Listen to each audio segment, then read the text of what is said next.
Hi guys, Brain here, and welcome to another commentary video. Today, I was initially not going to make this video. I was kind of just going to let this fly under the radar, but I had multiple people reach out both on Twitter and on YouTube and at my Twitch to try and ask me how I feel about the pricing plan that recently released for Texas Chainsaw Massacre, which is a game I still play every Tuesday on twitch.tv/TheMrHeadache, but it's definitely not going to be like my secondary game. It's definitely not going to be taking over Dead by Daylight in any capacity, but it's something that I casually play, which is what the intention of the game was to play it casually.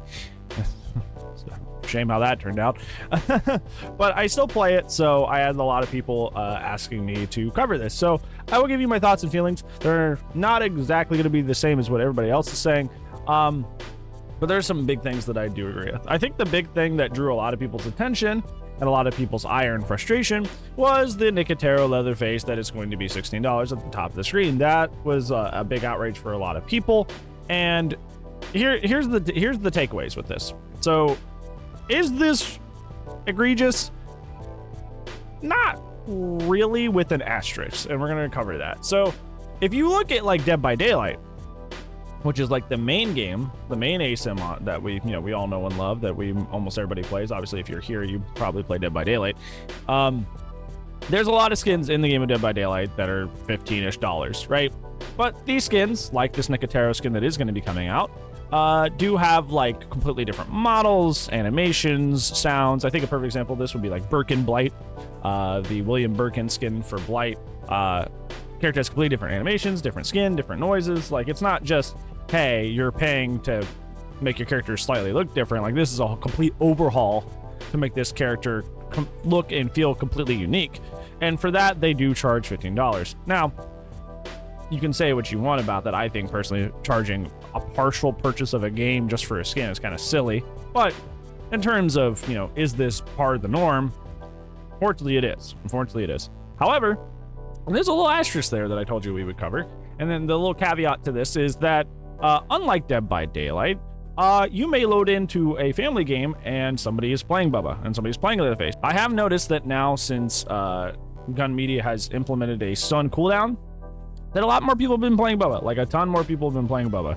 Like, if Bubba was a character that I, ended up being my favorite character in the game.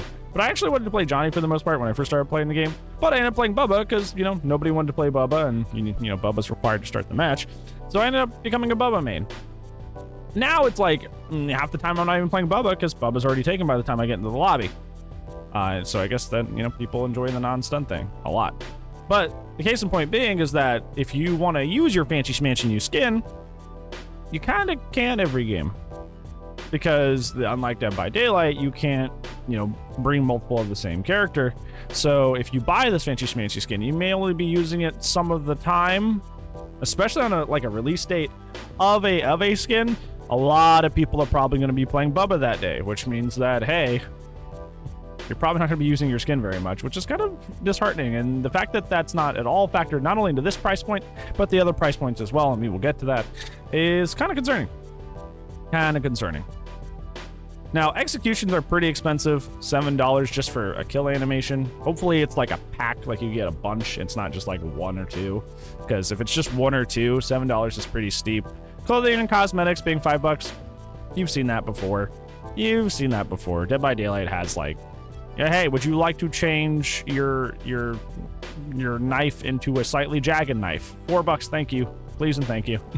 $4. So that is more part of the course. Maps are free, obviously.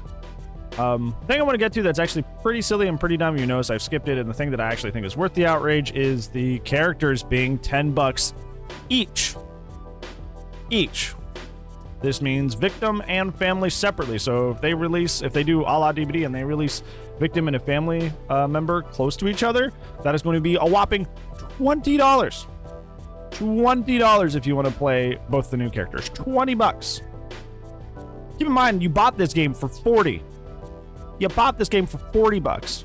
So if they release two characters at the same time, that is half the price of the entire game to play the new characters. And returning back to kind of the egregious thing we talked about before that sucks, is that it's not even guaranteed that you're going to be able to play these characters. Because unlike Dead by Daylight, you don't get to play every character every single match because you can't stack. So sometimes you want to play Julie, but there's already a Julie in the lobby, so you got to play Anna. You know, it's like stuff like that happens. Stuff like that happens. So what possessed Gun Media to not have the foresight to see that maybe on the release date of a new character that everybody's going to want to be playing that new character, and since there's only allowed to be one of every character in a match of Texas Chainsaw, that perhaps you're not going to really get to play your new character very often day one, because everybody's going to be trying to play that new character day one. And this is fine, but not for $10. This is okay, but not for 10 buckaroonies. That is a lot of money just to have your characters sit on the bench and not be able to play them very much. And it's, I don't know, like we pay, like for perfect example, for the Alien chapter, we paid like what, $11? If you live in the USA, you paid like $11 for that. You get a skin, you get 2 whole characters, and this game's like, hey, you want to pay almost exactly that much for one person that you're not going to be playing that often because they're not going to be able to be stacked at all? Like that's a pretty big yikes, in my opinion. That's a pretty big yikes. And that's the thing I don't see more people talking about that I would rather people be talking about. Everybody's like, well, the Nicotero Leatherface is $16. This is a ripoff. Like, that's actually not too weird. The characters thing, that's what gets me. That's what gets me. I think if they would just revisit this and try to like factor the idea that, hey, we can't play the character we want the moment we get out of the gate with this DLC, and kind of factor that into the pricing, yeah, that would make it a little bit more sense. Like, it was a little bit cheaper because, well, you don't have ready access to it like you do in Dead by Daylight and other games. That would make a little bit more sense. That would make more sense to me.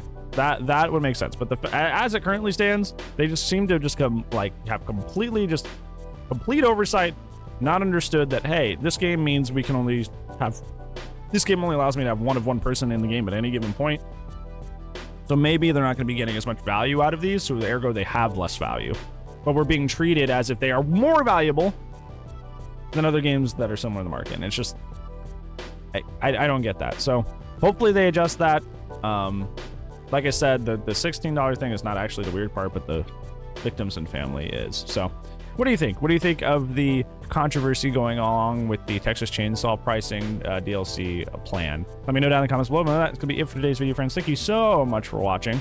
But I do upload daily, so I will see you tomorrow. But if I do not, I will see you when I see you. Goodbye.